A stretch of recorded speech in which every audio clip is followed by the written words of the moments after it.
Halo, saya Willy. Dan saya, Jeremy. Kami berdua adalah pengagas ide Jobsearch.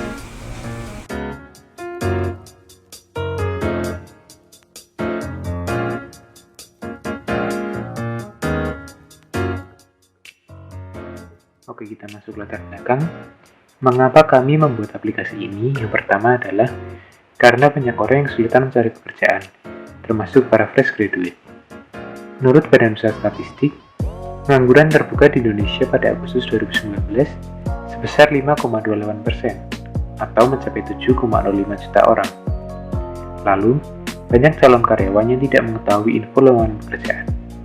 Kondisi ini diperparah dengan adanya pandemi COVID-19 yang menyebabkan masyarakat harus kehilangan pekerjaan karena mengalami PHK dari perusahaan.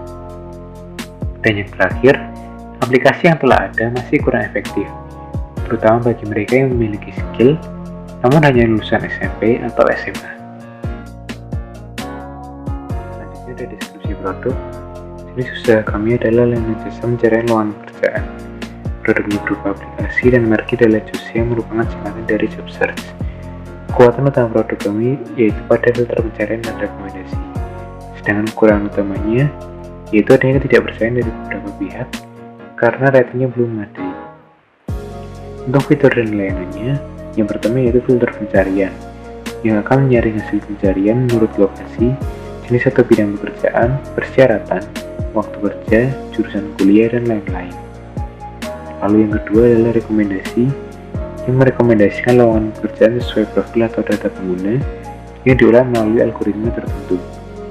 Dan fitur yang ketiga yaitu pengajuan lamaran yang akan mengajukan lamaran ke perusahaan melalui aplikasi Jose, di mana hal ini akan mengirimkan email dan notifikasi ke akun Jose perusahaan. Oke, kita masuk ke analisis kompetisi dan peluang pasar.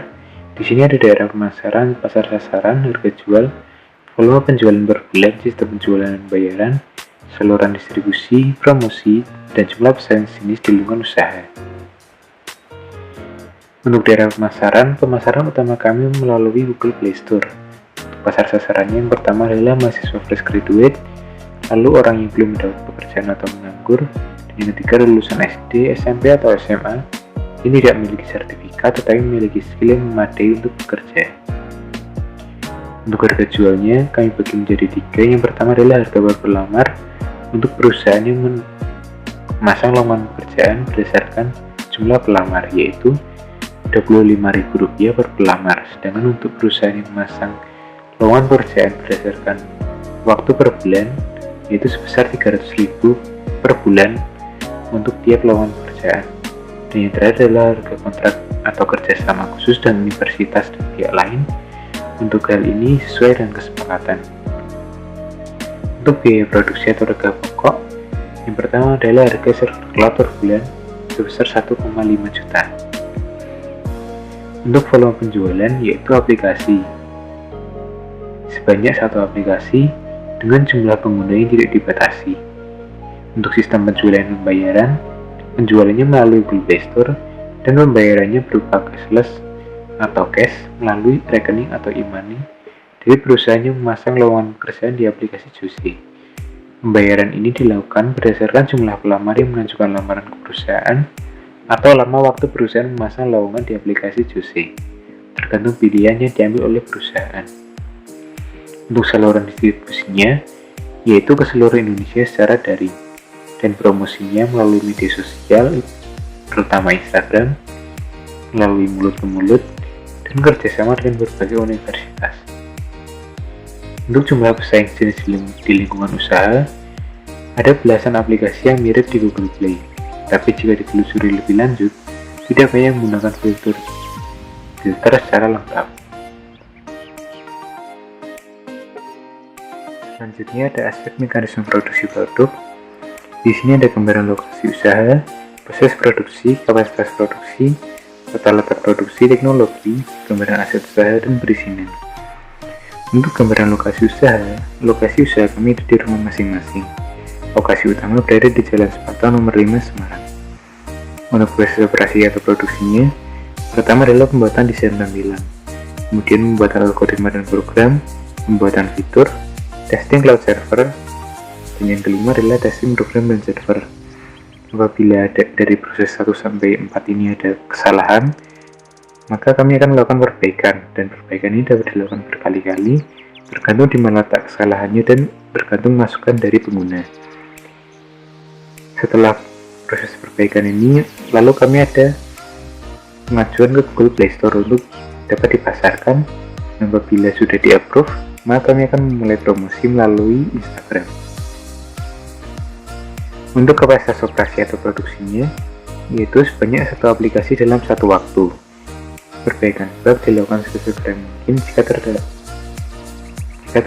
bug. Untuk tata letak operasi atau produksinya dapat dilihat pada gambar, yaitu terletak di Jalan Sepapan nomor 5 Semarang. Untuk teknologi yang digunakan, yang pertama yaitu dipasarkan di platform Google Play. Promosi melalui media sosial terutama Instagram. Server yang digunakan adalah server cloud. Untuk fitur-fiturnya sudah dijelaskan tadi. Kemudian untuk gambaran aset usahanya, yaitu ada laptop atau komputer dengan spesifikasi yang memadai. Untuk perizinan, di awal usaha kami mungkin belum memiliki perizinan, akan tetapi untuk selanjutnya akan ada perizinan ke pihak universitas untuk melakukan kerjasama. Yang kelima, ada rencana pemasaran. Nah, dalam mempromosikan aplikasi kami yaitu Job Search, kami lebih mengutamakan penggunaan media sosial Instagram. Nah, kenapa kok Instagram? Karena ya banyak sekali masyarakat Indonesia yang menggunakan Instagram, dan bahkan banyak dari mereka yang mendapatkan informasi-informasi itu dari Instagram. Dan juga kalau kalian tahu, sekarang Instagram itu sudah menjadi sosial untuk berbisnis di kalangan manapun. Seperti misalkan ada paid promote, bahkan Instagram pun menyediakan fitur shop. Kita bisa membuka lapak di situ dan kita bisa menjualkan barang di situ. Nah, yang kedua, setelah dari media sosial Instagram, kami mengandalkan word of mouth. Nah, dengan baiknya pelayanan dari aplikasi kami meyakini pasti banyak orang yang merekomendasikan aplikasi ini ke teman-temannya. Di sini kami yakin bahwa spanduk, MMT, maupun iklan-iklan di TV itu pasti tidak bisa meyakinkan orang yang melihat iklan tersebut. Mereka yang lebih yakin jika teman-temannya merekomendasikan aplikasi ini ke satu orang tersebut. Nah, di sini kami tidak menggunakan hard promotion karena menurut kami hard promotion itu lebih mahal dan menurut kami tidak begitu efektif. Selanjutnya yang keenam ada rencana anggaran keuangan. Nah, di sini kami sudah membuat tabel. Yang pertama ada besarnya kebutuhan modal investasi kami. Kebutuhan kami adalah 7.352.500. Nah, selanjutnya sumber modalnya jelas dari dana PMW. Dana PMW sendiri disediakan maksimal 12 juta rupiah. Namun di sini kami menggunakannya hanya 7.352.500. Lalu untuk bentuk pembukuannya kami ada dua, yaitu jurnal pemasukan yang digunakan untuk mencatat segala pemasukan yang ada, dan yang kedua adalah jurnal pengeluaran yang digunakan untuk mencatat segala macam pengeluaran. Nah, yang keempat ada net present value. Net present value kami adalah Rp3.319.000. Lalu yang kelima ada analisis titik pulang pokok BEP atau BEP, break even point. Nah, di sini kami bisa balik modal setelah kami hitung beberapa kali, yaitu 5 bulan, dengan asumsinya bahwa setiap bulannya terdapat minimal 100 pelamar yang masuk atau mendaftar dan 10 perusahaan yang mendaftar. Lalu untuk ikhtisar rugi laba, di sini laba bersih sama dengan laba kotor dikurangi total beban. Maka yang kami dapat adalah 9.147.500. Nah, sebelumnya saya tunjukkan terlebih dahulu mengenai jadwal kegiatan kami. Di sini kami pada bulan pertama dan kedua kami menggunakan pembuatan desain dan pembuatan semacam algoritma dan program. Lalu di bulan ketiga kami masih membuat algoritma tersebut dan programnya, dan melakukan pengujian dengan server. Nah, di sini di bulan ketiga ini kami belum memiliki pendapatan sama sekali, tetapi sudah menggunakan server, artinya pengeluarannya sudah ada. Nah, selanjutnya pada bulan keempat barulah kami melakukan peluncuran. Nah, di sini juga pada bulan ketiga kami sudah mengadakan promosi di Instagram, yaitu jika pada bagian kuning ini adalah coming soon, artinya segera nanti akan datang. Nah, pada bulan keempat hingga bulan ke-6 ini barulah nanti ada pendapatan yang ada dengan asumsi bahwa ada 100 pelamar masuk dan 10 perusahaan yang mendaftar. Nah, di sini kami asumsikan bahwa anggaran kami adalah selama 6 bulan, yang mana dalam 6 bulan tersebut penggunaan servernya adalah 4 bulan, dan juga promosi kami juga selama 4 bulan, yaitu dari bulan ketiga hingga bulan ke-6. Nah, di sini kami mulai yang pertama, kami mulai lebih detailnya lagi, yaitu sumber dana. Sumber dana kami jelas dari PMW, dana PMW yaitu Rp7.352.500. Selanjutnya ada biaya produksi dan investasi pengembangan 6 bulan pertama. Seperti yang saya bilang tadi, kami menggunakan cloud server selama 4 bulan. Nah, di sini kami menggunakan perkiraan dan rata-rata yang sudah kami cari di Google. Biaya untuk 1 bulannya kisaran sewanya Rp1.500.000. Jika dikalikan 4 maka akan menjadi Rp6 juta. Lalu untuk biaya lainnya dalam 6 bulan pertama yaitu iklan Instagram 4 bulan. Nah, di sini iklan Instagram 1 hari adalah Rp25.000. Di sini kami asumsikan bahwa iklan ini akan kami tampilkan selama 10 hari per bulan dan dilakukan selama 4 bulan. Maka 25.000 dikalikan 4, 100.000, lalu dikalikan lagi 10, menjadi Rp1 juta totalnya. Lalu pendaftaran aplikasi di Google Play. Di sini kami lakukan 1 kali dan harganya adalah $25 dengan asumsi bahwa $1 adalah Rp14.100. Maka setelah dihitung pendaftaran aplikasi di Google Play ini hasilnya adalah Rp352.500. Dan setelah ditotal untuk biaya lainnya maka hasilnya adalah Rp1.352.500.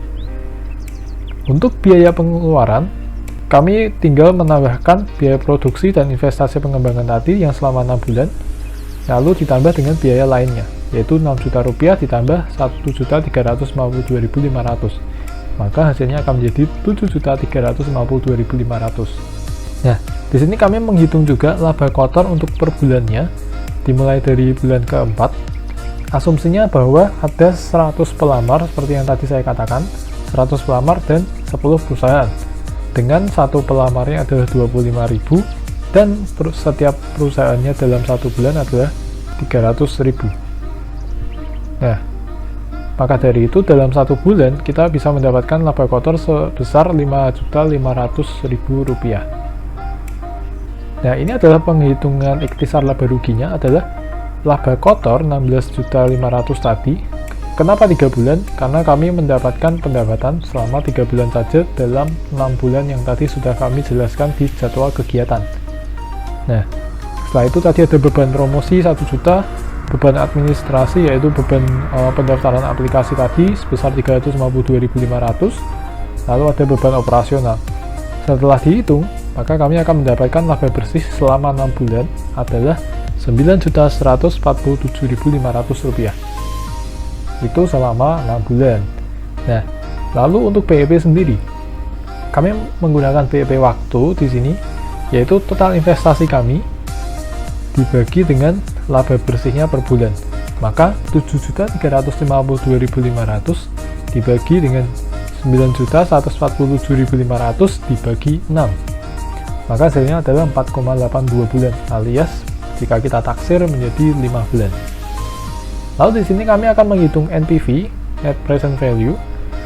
Present Value modal kerja kami adalah Rp1.524.000 dan Present Value Annuity laba bersihnya adalah Rp9.147.500. Jika kami total, maka hasilnya akan menjadi Rp10.600.000 471.500 dan tinggal dikurangi dengan investasi awal tadi, investasi pengembangan, yaitu Rp7.352.500. Maka NPV-nya menjadi Rp3.319.000. Yang ketujuh, ada aspek sumber daya manusia. Nah, di sini sederhana saja, untuk struktur organisasinya, ketua kelompok saya, Jeremy Edward Wijaya, dan anggota kelompok saya adalah Gregorius Willy Adiguno. Nah, untuk spesifikasi jabatan, karena kami hanya 2 orang, maka kami bagi cukup banyak. Saya sendiri dan Willy hampir sama, hanya berbeda pada CEO dan co-CEO. Saya, Jeremy Edward Wijaya, sebagai CEO, programmernya, desainer, dan pemasar yang ada di Instagram. Untuk si Willy, dia juga sebagai co-CEO, programmer, desainer, dan pemasar. Uraian tugasnya adalah CEO itu mengkoordinir keseluruhan jalannya usaha dan bisnis, serta mampu bekerja sama dengan manajer. Sementara co-CEO membantu CEO dalam mengkoordinir jalannya usaha dan bisnis. Programmer sendiri yaitu orang yang memprogram suatu aplikasi, dari membangun basis, build, testing aplikasi, dan lain-lain sebagainya, sampai servernya segala. Lalu desainer, dia adalah orang yang mendesain tampilan aplikasi tersebut. Lalu pemasar, dia memegang alih akun sosial media dan memasarkan aplikasi kami di sosial media tersebut, terutama di Instagram. Lalu untuk sistem balas jasanya sederhana, laba bersih per bulan yang kami dapat tadi adalah 1.524.500. Tinggal kami bagi 3 saja, untuk kas, untuk saya, dan untuk Willy, yaitu sebesar Rp508.000. Untuk keberlanjutan usaha, kami perlu memperlihatkan jadwal kami terlebih dahulu. Jika dilihat pada bulan keempat, di sini kami melakukan launching atau rilis aplikasi. Nah, lalu pada bulan ke-7, pada poin D, kami melakukan kerjasama ke universitas-universitas di Indonesia. Nah, mengapa demikian? Kenapa kok harus pada bulan ke-7? Karena pada bulan ke-4 semenjak kami rilis, kami harus membangun kepercayaan universitas, kami harus membangun kepercayaan perusahaan, mahasiswa, itu selama 3 bulan. Sehingga pada bulan ke-7 nanti, orang-orang sudah pada percaya dengan aplikasi Jose atau Job Search ini, dan mereka bisa kerjasama dengan kami. Dan kami pun bisa mengajukan kerjasama dengan universitas dengan mudah, tanpa halangan apapun. Nah, kenapa kau harus kerja sama universitas? Itu supaya mahasiswa fresh graduate tidak perlu menunggu terlalu lama untuk bekerja. Dia tidak perlu mencari kesana sini, cukup dari aplikasi ini. Dan banyak filternya, banyak fitur-fiturnya. Selain itu juga, kerjasama dengan universitas itu menguntungkan banyak pihak. Universitas di Indonesia semakin jaya, aplikasi Jose juga semakin maju, dan mahasiswanya juga ikut senang dalam mencari pekerjaan yang ada di bidangnya. Selain itu, aplikasi Jose ini diutamakan tidak hanya untuk mahasiswa fresh graduate saja, tetapi juga para penganggur, teman-teman kita yang mungkin ter-PHK akibat COVID-19, dan juga yang lebih penting, mungkin orang-orang yang tidak lulus SMP, tidak lulus SMA, bahkan tidak memiliki gelar sarjana, tapi memiliki skill dan attitude yang mumpuni untuk suatu perusahaan besar, atau mungkin hanya usaha kecil. Nah, dari situ orang-orang dengan kondisi demikian bisa mendapatkan pekerjaannya tanpa harus memikirkan bagaimana ijazahku, bagaimana sertifikatku. Jadi, cukup dengan skill dan attitude saja, itu bisa mendapatkan pekerjaan yang layak. Demikian presentasi rencana bisnis Job Search pada video ini. Sekiranya apabila ada salah kata, kami mohon maaf. Terima kasih sudah menonton. Jangan lupa like, share, subscribe, dan komen di bawah. Terima kasih.